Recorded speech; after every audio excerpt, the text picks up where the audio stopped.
जय Shri Jagannath. Me and my family 999 को आपण मानक स्वागत। आशा करे आपण माने समस्ते सुस्थ रे सुख रे आनंद रे थिबे। आज आसंतु खराबेल खाइबारे मु कोन बनैली मो परिवार लोकंग पई आपण मानक सहित शेयर करबी। बहुत सुंदर खाइबा आम ओडिशार खाइबा ओडियाक घरे घरे परिचित। खास करी वर्षा दिनियार तो बहुत बना हुए। आम घरे आपण मन घरे बना हुए कि नहीं निश्चिंत कहिबे। आसंतु बनेइबा खड़ा आउ मुग आमर सारू आलू बैगण ता सहित पणस मंजी सब पकई गोटे डालमा करवा। ये परिबा सब कटाकटी हो जाइए। आमर एठी मुग जाई आमर गोटा मुग जोटा चोपा लगा मुग सेटा मध्य भजा होकर रगड़ा होकर अचरा अचरी कर रखी देचु। यार डालमाटा ना बहुत बढ़िया लगे। एठी खड़ा आमर गाँ खड़ा आउ ता सहित पणस मंजी आलू सारू बैगण ता सहित टिके टमाटो टमाटोटा टिके तार फ्लेवर भल आने से पकेवा कथा अल्प टिके सारू एठी रखी। आसतु बनैबा डालीटा को आग बसई देइथिली। आग डालीटा बसई देले टिके सिझी गले ए डालीटा टिके सिझीबा टाइम निए। तापर आमे परिवा पत्र पकेबा टिके फुटी गले तापर आमे सबु परिवा मु एबे एका थरे पके देइछि काहे ना मु सबु परिवा को छोट छोट काटि नेइछि। छोट छोट करी काटि नेले एका थरे पके देले मध्य डालमारे परिवा सबु एका थरे सिझी जाए।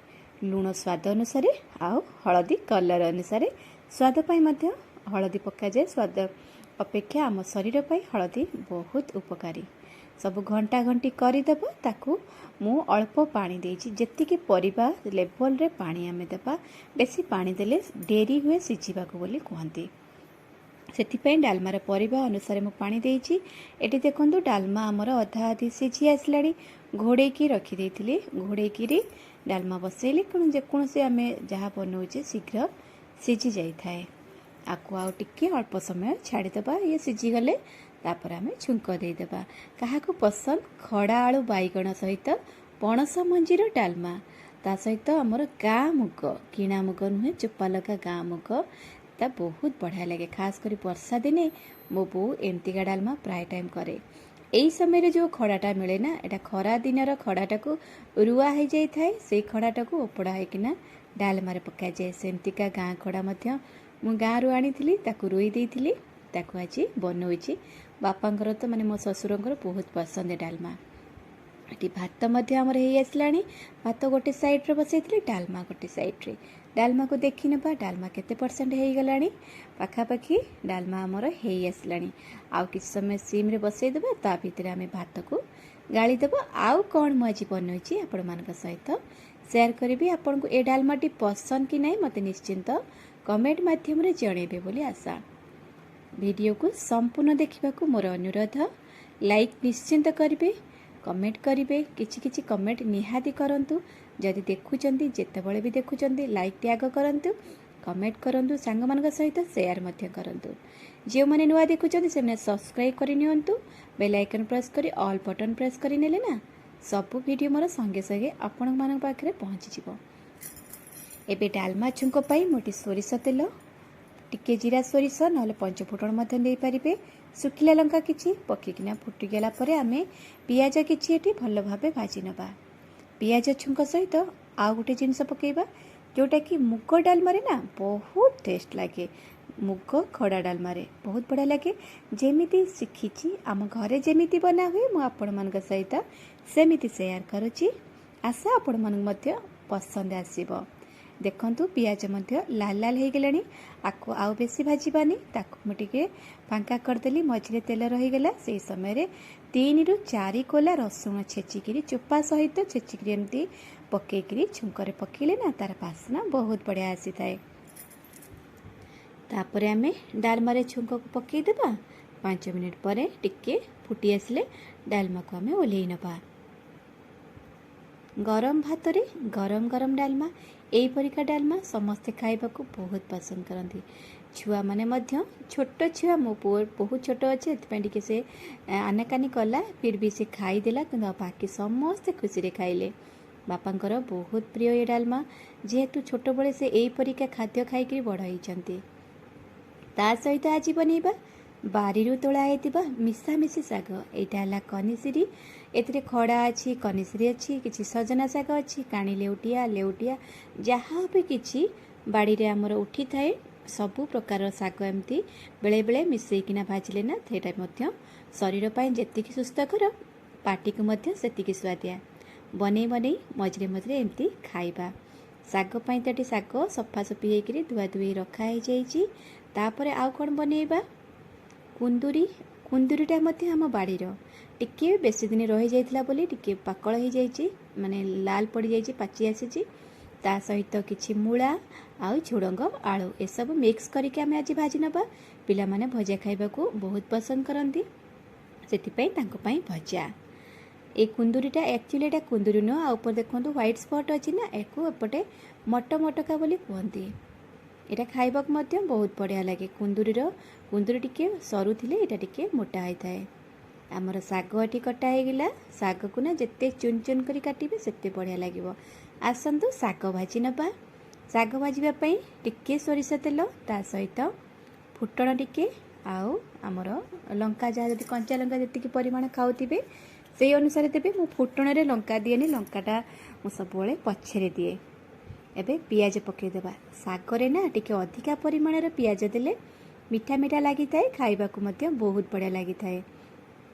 ପିଆଜ ମଧ୍ୟ ହାଲକା ଭାଜିବା, ବେଶୀ ଲାଲ ହେବା ପର୍ଯ୍ୟନ୍ତ ଭାଜିବାନି। ପିଆଜ ହେବା ଭିତରେ ମୁଁ ଏପଟ ସାଇଡ଼ରେ ଆଉ ଗୋଟେ କଡ଼େଇ ବସାଇଥିଲି, ସେଥିରେ ମଧ୍ୟ କିଛି ତେଲ ନେଇଗଲି। ଏଠି ଆମେ ଭଜା ବସାଇବା।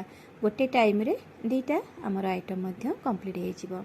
ପିଆଜଟି ଦେଖନ୍ତୁ ଭାଜି ହେଇ ଆସିଲାଣି, ଟିକେ ହାଲକା ଭାଜି ହେଇଗଲେ ତାପରେ ଆମେ ଶାଗ ପକାଇଦେବା। ପିଆଜଟା ସିଝିଲା ପରିକା ହେବା ଆବଶ୍ୟକ। ପୁରାପୁରି ରୋଷ୍ଟ ହୋଇ ଭାଜିଲେ ଏତେଟା ଭଲ ଲାଗେନି।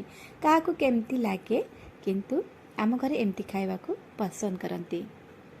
ପିଆଜ ଟିକେ ହେଇ ଆସିଲାଣି। ଏବେ ଶାଗକୁ ଆମେ ଯେଉଁ କାଟିକି ରଖିଥିଲେ ସେ ଶାଗ ସବୁ ଏମିତି ପକାଇଦେବା।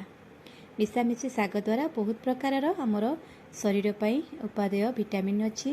ଆଇରନ୍ ତ ବହୁତ ପରିମାଣରେ, ଖାସ୍ କରି ପ୍ରତିଦିନ ବେଶୀ ନାହିଁ, ଅଳ୍ପ ଅଳ୍ପ ଶାଗ ଆମେ ନିଶ୍ଚିନ୍ତ ଖାଇବା ଆବଶ୍ୟକ। ତେଲ ଆମର ଏଠି ତାତିଗଲା। ମୁଁ ଯେଉଁ ଭଜା ପାଇଁ ତେଲ ପକାଇଥିଲି ସେଥିରେ କିଛି ପଞ୍ଚଫୁଟଣ ଆଉ ଶୁଖିଲା ଲଙ୍କା ପକାଇଦେଲି। ଭଲ ଭାବେ ଫୁଟିଗଲା ପରେ ପିଆଜ ପକାଇଦେଲି। ଭଜାରେ ମଧ୍ୟ ପିଆଜ ବହୁତ ବଢ଼ିଆ ଲାଗେ। କେହି ପିଆଜ ପଛରେ ମଧ୍ୟ ପକାଇଥାନ୍ତି, ତା'ର ଟେଷ୍ଟ ମଧ୍ୟ ବହୁତ ଭଲ ଲାଗେ।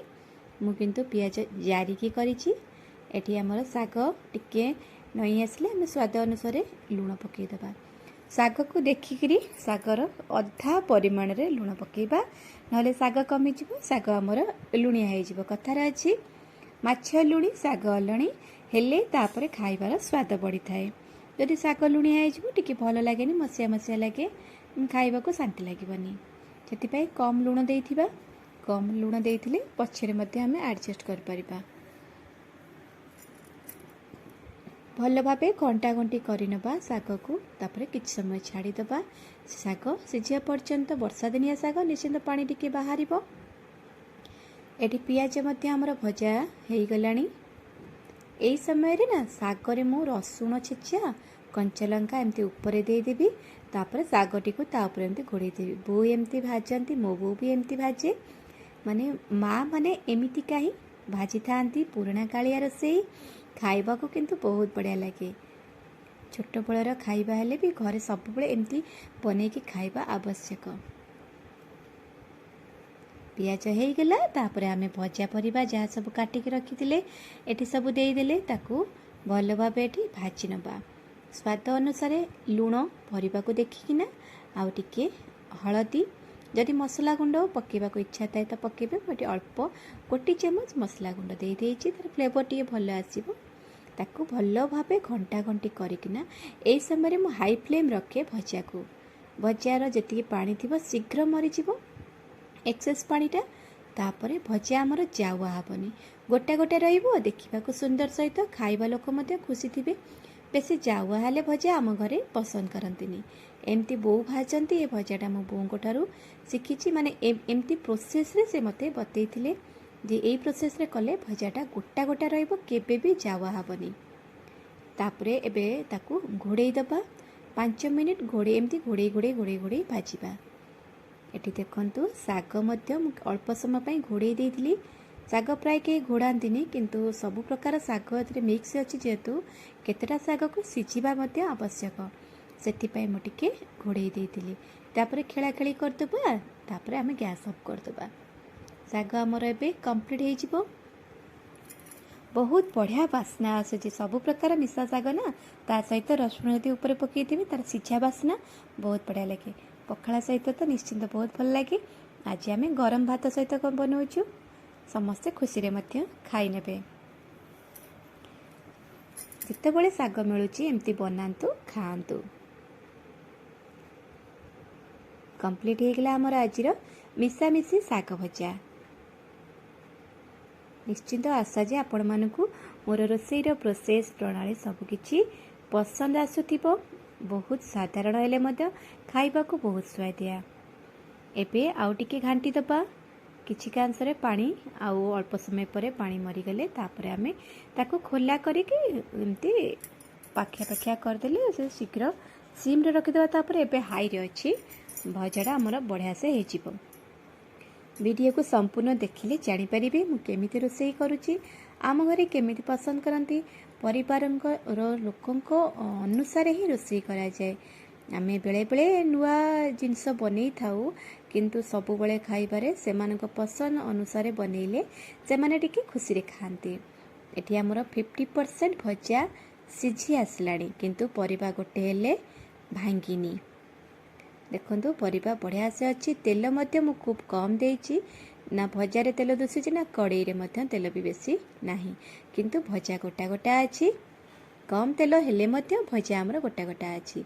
ଏଇ ପ୍ରୋସେସଟା ନା ବୋଉ ବତେଇଥିଲେ। ଆଉ ଟିକେ ଘୋଡ଼େଇକିରି ଛାଡ଼ିଦେବା, ତାପରେ ଗ୍ୟାସ୍ର ଫ୍ଲେମ୍ଟାକୁ ମାନେ ସିମ୍ କରିଦେବା, ଲୋ କରିଦେବା, ଯେମିତି ଭଜା ଆମର ଭଲ ଭାବେ ସିଝିଯିବ।